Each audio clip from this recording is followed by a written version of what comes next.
Greetings YouTube, it's Yellow Belly here for the Friday foursome. I think we're on number 28, magazines. So, yeah, let's difficult one for me this, I'll be honest, because being my age, there was that many magazines I did read that, yeah, it was hard to whittle it down to 4, but let's have a crack at it.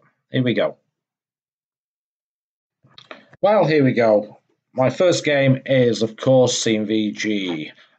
This is my number one out of them all because this is the one magazine that stayed with me throughout the 80s and early 90s.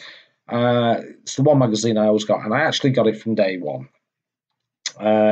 Because in 1981 I had a ZX81, and this was one of the only magazines around.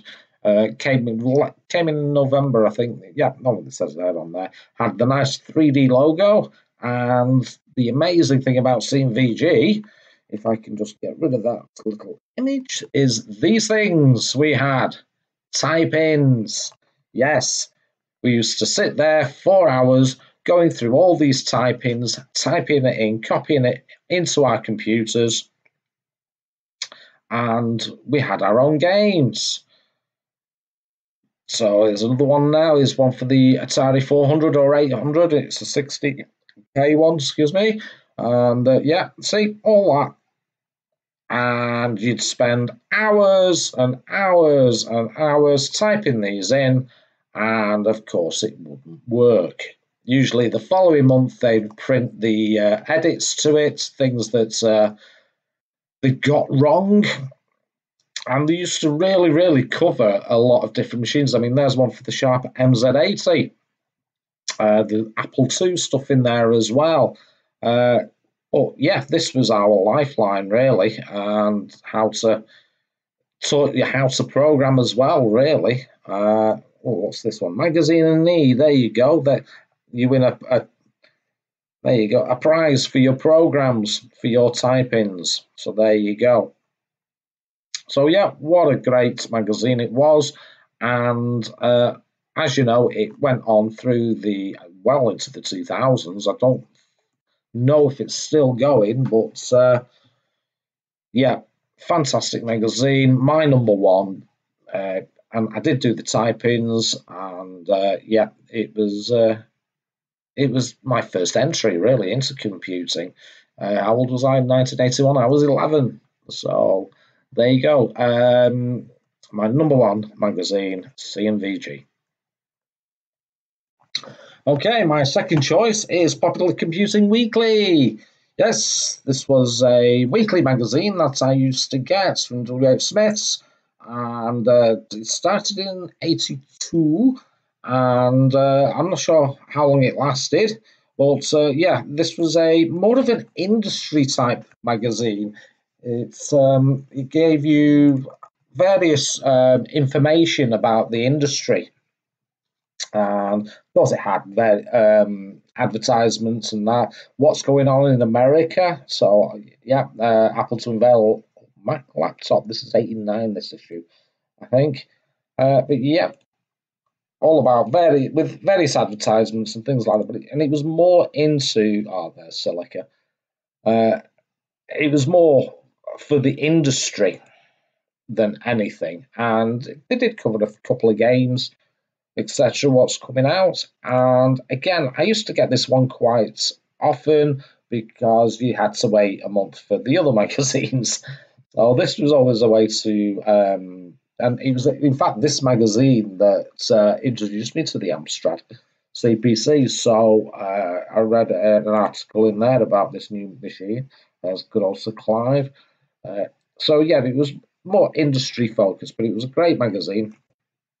And yeah, it was a good way to really get your knowledge up, I suppose. But yeah, so that's my number two. Just scroll to the front page. There we go. Personal Computing Weekly.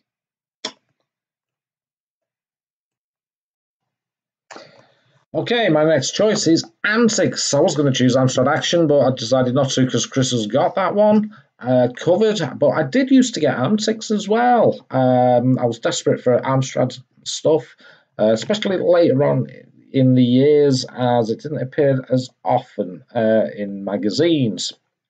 But yeah, another great magazine that was reminded me a lot of Crash and Zap 64. I don't know if it was the same guys who did covers, but looks great. And yeah, awesome magazine. Now, I don't know if you were the same as me, but if you see that Ultimate advert there, I'd cut that out and I'd stick it on my bedroom wall with a bit of sellotape.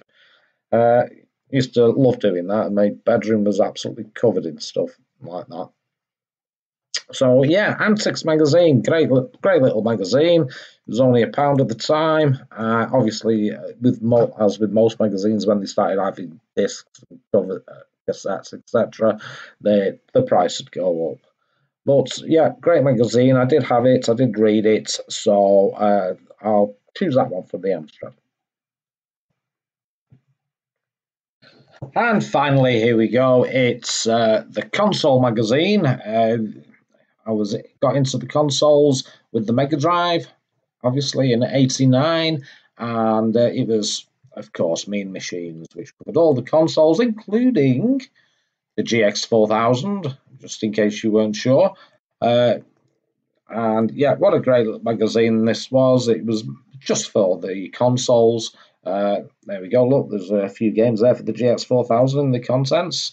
Again, another great magazine, and I did keep this for a long time, especially through the 80s. Sorry, very late. Well, it was 89, wasn't it? 90s. And it was, again, another magazine I used to get monthly. I did get various other magazines as well, but these were, I mean, look, there's Thunder Force 3. This was the console magazine I used to get mainly. So there you go. That's my final choice of my Friday foursome, which is Mean Machines and magazine.